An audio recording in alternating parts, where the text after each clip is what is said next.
episodio de tu podcast de Psicología y Crianza Respetuosa, Tiempo de Vivir.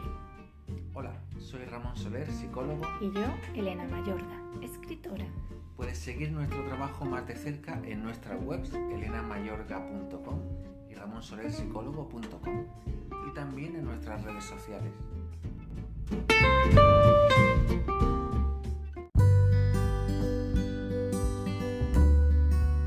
En el episodio de hoy vamos a contestaros a la siguiente pregunta: ¿cómo saber si mi hijo tiene altas capacidades? Para comenzar, Ramón, vamos a intentar hablar un poco. ¿Qué son las altas capacidades? Sí, un poquito, porque es un tema muy amplio, muy complejo, pero la idea básica, el resumen, es que tenemos que entender que las altas capacidades implica un funcionamiento diferente del cerebro, que no tiene por qué ser ni mejor ni peor, sino que es diferente. Hoy vamos a hablar un poquito de cuáles son estas diferencias, pero tenemos que desechar la idea antigua y que a veces la terminología es confusa, ¿no? Porque se hablaba antes del superdotado. Las altas capacidades incluso dan la idea de niños como que están por encima, pero sí, no es eso, no es así. Y las películas y los libros llevan a engaño, ¿no? Porque dan un prototipo de niños de altas capacidades, de niñas que son como que todos lo hacen bien, todos son genios, claro, son más maduros de lo normal y no tiene nada que ver con la realidad. Claro. Pero sí hay que entender que son niños cuyo cerebro funciona diferente, sí, y hay que entenderlo para poder acompañarles. Sí, y otra cuestión que llevaba a engaño es que todas las personas tengan este funcionamiento del cerebro, ¿no? Son talentosas, tienen sus propios talentos. No por nacer con altas capacidades van a tener más talento en algunas cosas que otros. Hay que desechar todas esas viejas ideas, ¿no? Que eran como pues muy competitivas en el fondo, por una sociedad patriarcal competitiva, y te dice que unos niños eran así mejores y otros peores, y no es cierto. Y además la gente piensa siempre que los de altas capacidades son los primeros de la clase, y suele suceder que muchos son los últimos de la clase, aunque algunos son los primeros. Claro. Niños estudiosos y bien enfocados en el sistema que no tienen altas capacidades pueden triunfar más que un niño o una niña de altas capacidades, porque esta capacidad diferente de cerebro conlleva también mucha complejidad y muchos problemas, sobre todo, ¿no? Hasta hace poco se atendía solamente a la parte intelectual, ¿no? Se pensaba en las altas capacidades solamente como lo intelectual, pero hay una parte importantísima que es el funcionamiento emocional que no se comprendía, no se tenía en cuenta, y que realmente era lo que provocaba cantidad de problemas a niños y niñas de altas capacidades. Sí, su comportamiento emocional y su comportamiento sensitivo, de la alta sensibilidad que tienen, ¿no? Claro. Entonces vamos a hablaros, a haceros como un pequeño resumen de algunas características que os pueden dar indicios de que vuestra hija, vuestro hijo tiene altas capacidades intelectuales. ¿Qué significa esto? Que su cerebro funciona de una forma diferente y que necesitan un apoyo especial de vuestra parte y de parte de sus profesores. Hay que decir que estos puntos que vamos a dar son indicios, son ideas, no es un test de altas capacidades. No, eso es mucho más profundo. Y que tampoco, es decir, que tampoco hay que apurarse por tener un test o un diagnóstico de altas capacidades. Sí. Simplemente con estas ideas de niños, desde bebés, se puede ir intuyendo que puede tener altas capacidades. ¿Para qué? Pues para acomodarnos también como padres y poder entenderles. Claro, porque nos van a sorprender porque, a ver, su cerebro funciona, van a otro ritmo, tienen unas preocupaciones diferentes. Entonces, si lo sabemos, le vamos a poder acompañar mejor, y a nosotros mismos, porque también tenemos las padres y los madres y los padres un desafío ante este tipo de crianza. Entonces, ¿no? si hace falta un diagnóstico, puede llegar más adelante. Sí, pero ahí vamos a ir viendo estos puntos. Claro, y los diagnósticos pues se realizan o bien en los colegios o bien en gabinetes, ¿no? En clínicas especializadas, y son una batería, no es una cosa que la puedes hacer tú en tu casa, ¿no? Porque hay gente que le llega a Ramón, me he hecho un test de altas capacidades en internet, ¿no? Encontrar unas preguntas de internet no es tan sencillo, o sea, es un tema complejo. Claro, y no solamente es un test, son muchas pruebas. Y que las personas que los pasan se pasan años estudiándolo para hacerlo bien. Exactamente. Bueno, también están las asociaciones de altas capacidades, eso me gustaría decirlo porque nosotros remitimos mucho. Las asociaciones de altas capacidades de las ciudades ayudan mucho a las madres y a los padres, les orientan muy bien. Y bueno, y los psicólogos como Ramón que dan luego ese apoyo emocional, ¿no? Que es tan necesario. Ese apoyo emocional y esa información para que las familias entiendan lo que son las altas capacidades. A ver, las características principales. Tienes un niño muy pequeño, una niña, y de repente a lo mejor con menos de un año ya te empieza a hablar. Y de repente... Habla con mucho vocabulario, incluso cerca alrededor del año, con frases muy complejas. Sí, con frases y con frases estructuradas, ¿no? Sí. Sujeto, verbo, complemento, que no es normal. Y a lo mejor con 2 o 3 años ya usan tiempos verbales complejos como subjuntivos o condicionales, ¿no? Sí. Eso es una característica que no se da en todos, porque dentro de las altas capacidades hay un mundo también pero suelen ser niños que desde edades muy tempranas dominan el lenguaje muy bien, con vocabulario amplio. También es importante o sea, es muy común una alta capacidad de concentración. Desde bien pequeñitos pueden pasar minutos o media hora o una hora concentrados en algo, en algún juego. Exactamente, y son muy observadores, ¿no? Yo esto lo cuento siempre. Mi hija, cuando tenía 10 meses, estaba yo parada en un semáforo esperando que se pusiera verde y me dijo verde. Y yo dije, ¿qué? Me dijo verde. Y es que el semáforo había pasado al color verde. Ya y te estaba avisando, sí. Sí, ya me estaba avisando del semáforo y que la niña también había que tener especial cuidado con ella, ¿no? ¿Qué más, Ramón? Pues también hay que tener en cuenta que por lo general son niños que necesitan mucha actividad física. Sí, eso es cierto. Se mueven continuamente porque igual que su cerebro no para de trabajar, su cuerpo también está en continuo movimiento y muchos necesitan ese movimiento para aprender, para correlacionar ciertas cosas. Estar continuamente tocando cosas y haciendo cosas. Entonces, si vemos esto, lo importante es que salir mucho al campo, a la playa, lo que tenga cerca, y que saquen ahí su energía, ¿no? Aunque son niños que les gusta mucho leer y concentrarse y ver películas y tal, también necesita que nosotros le hagamos que tengan esa parte física, ¿no, Ramón? Que salgan al campo, que corran, que trepen, que descarguen. Exactamente, que descarguen esa parte física.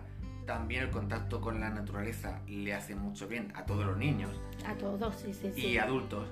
Entonces, eso siempre hay que tenerlo en cuenta, siempre es positivo. Y como tienen tal energía, también son niños que les cuesta luego relajarse y dormir, ¿no? Sobre todo el tema de las noches y el conciliar el sueño y el no querer dormir por no perderse lo que sigue pasando durante la noche. Todo eso es muy común también en las altas capacidades. Muchísimo. Nosotros lo hemos vivido. Y por eso en parte escribimos el libro Recuperar la calma, porque ahí van 2 relajaciones para dormir. 2 ejercicios específicos para el sueño. Para el sueño de todos los niños y adultos, no solo los de altas capacidades, pero que los de altas capacidades es que a nuestra hija nos decía con 3 años, es que no quiero dormir porque es perder el tiempo. Yo tengo muchas cosas que hacer y aprender. Eso pasa mucho, muchos niños lo dicen, algunos adultos todavía. Sí, pero es importante que nosotros como adultos sepamos que necesitan dormir. A lo mejor, eso sí, os lo digo, no van a querer tener siestas como los otros niños. Por ejemplo, nuestra hija desde muy pequeñito, solo dormía la parte de la noche. No hay que obligarle a hacer siestas si ellos no quieren, porque es forzarle y lo pasan muy mal. Es que de verdad no lo necesitan tanto. Su sueño es diferente y a eso podemos hablar otra vez. Incluso duermen menos. Sí, porque su arquitectura del sueño es diferente. Pero bueno, existen eso como las relajaciones de recuperar la calma, que las podéis obtener en Amazon, el libro, que os va a ayudar muchísimo. Es que se relajan y se duermen. Y además es que Ramón lo sabe porque hay muchos niños que han venido a consulta que ya están usando el libro y los padres y los niños se quedan fritos, vamos. De hecho lo piden. Nos contó una amiga de Sí. su hija que lo pide. Quiero las relajaciones de Ramón para poder dormirme. Claro, les ayuda a calmarse. Bueno, y tienen más características, además de dormir poco, ¿no, Ramón? ¿Qué más? Tienen mucha memoria Sí. desde muy pequeñitos, mucha memoria, mucha agilidad mental, ¿no? Como Sí, mucha sí, rapidez. sí. No es mental. extraño que a lo mejor con 3 o 4 años te cuenten cosas que les pasaban de bebé y se acuerden perfectamente, aunque tenían 1 o 2 meses y no podían hablar, te lo cuentan. Y eso es súper O sorprendente, recuerdan vamos. detalles de pues, que pasaron Sí, varios sí, años sí, sí. atrás, detalles ocasionales, pero que los Entre recuerdan esa totalmente. capacidad de observación y esa buena memoria, ¿no? Pues te sorprende muchísimo. Sí. Otra de las características que hay que prestar atención es el pensamiento arborescente. Las altas capacidades, pues se habla de que el pensamiento de estos niños no es lineal, no es que una idea lleve a otra y esta lleve a otra, sino que cada idea genera varias alternativas y cada una de esas alternativas genera otras tantas. Entonces al final, claro, por eso van tan agotados, ¿no? Porque piensan, no paran de relacionar y de enlazar una cosa Claro, con otra. incluso de adultos. Ese agotamiento no se eso acaba. es toda la vida. Claro. Sí, acaban súper cansados. Y otra cuestión es que desde muy pequeñitos tienen grandes preocupaciones. El tema de la muerte, por ejemplo, a lo mejor con los 3 o 4 años ya le están dando vueltas.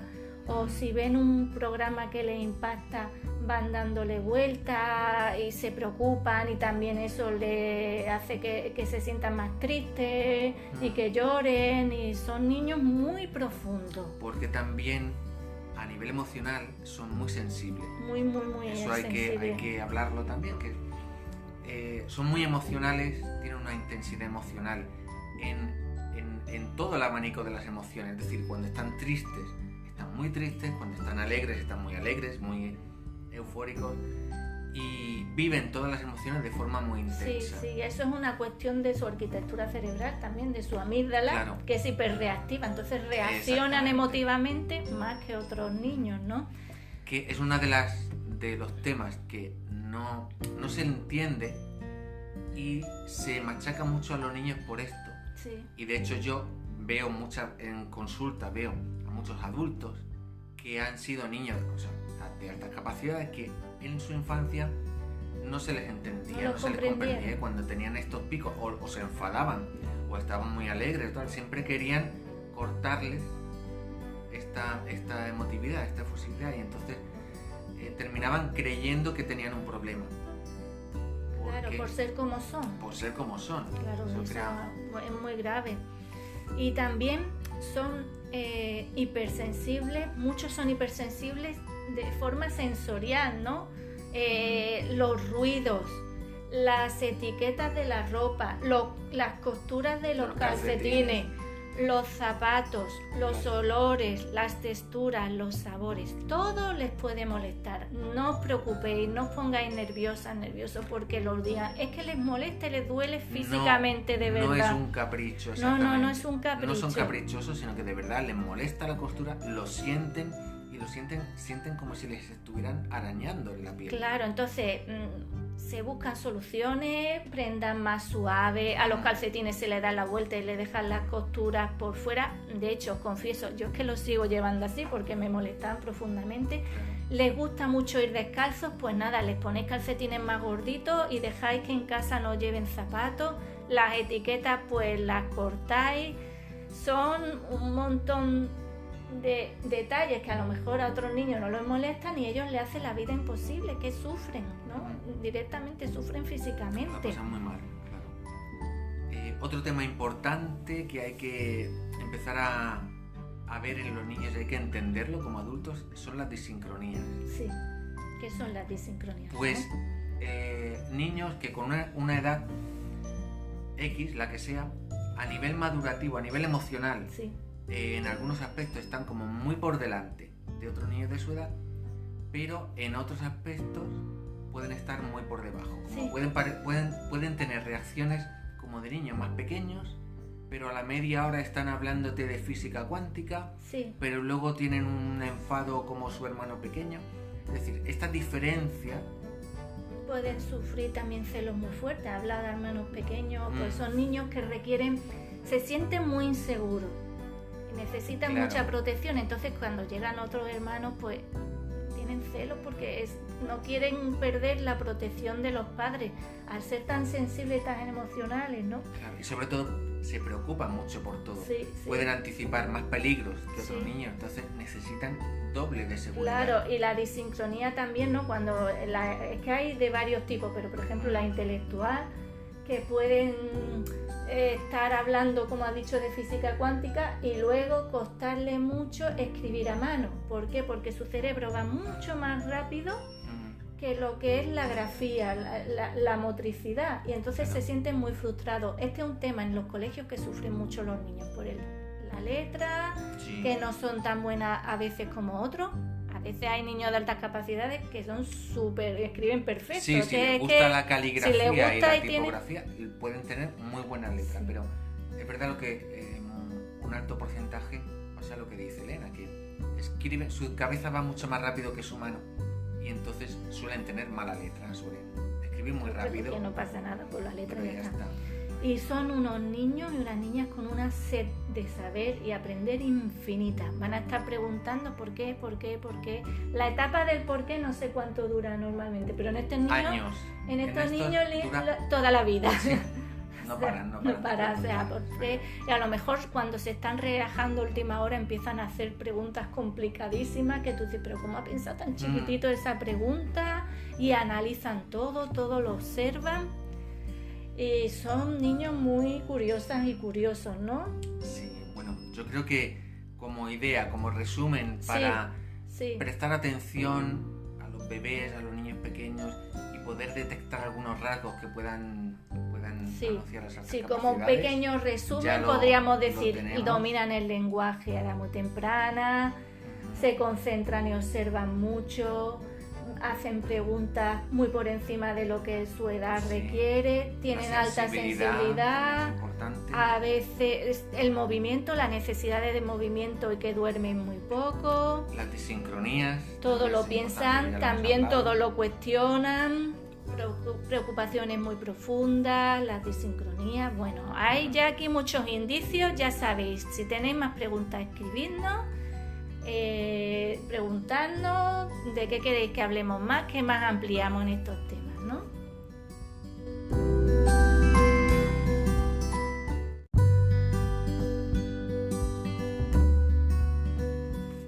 Hoy queremos recomendaros una película muy especial para ver con nuestros hijos adolescentes.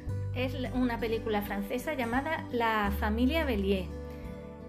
Todos los miembros de la familia Bélier son sordos, excepto Paula, la hija mayor de 16 años. Ella hace de intérprete para sus padres y hermanos, especialmente en lo que respecta al funcionamiento de su granja familiar.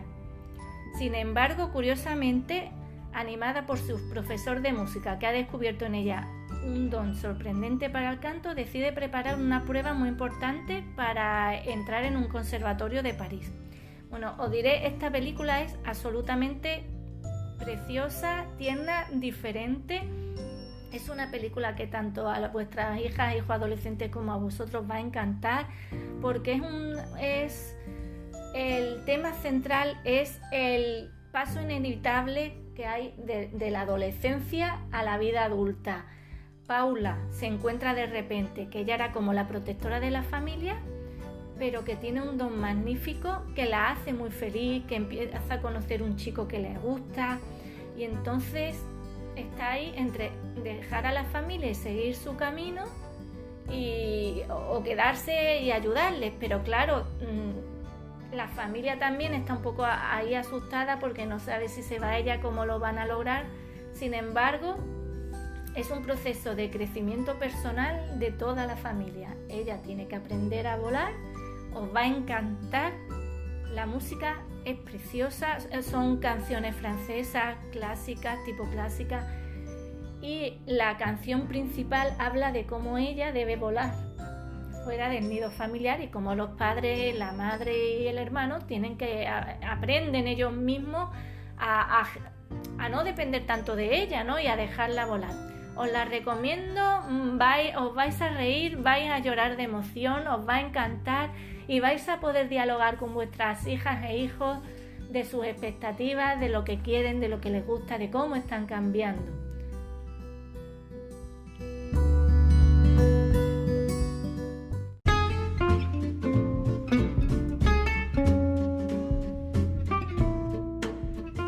Por hoy ya hemos llegado al final de esta emisión. Esperamos que hayáis pasado un buen rato con nosotros.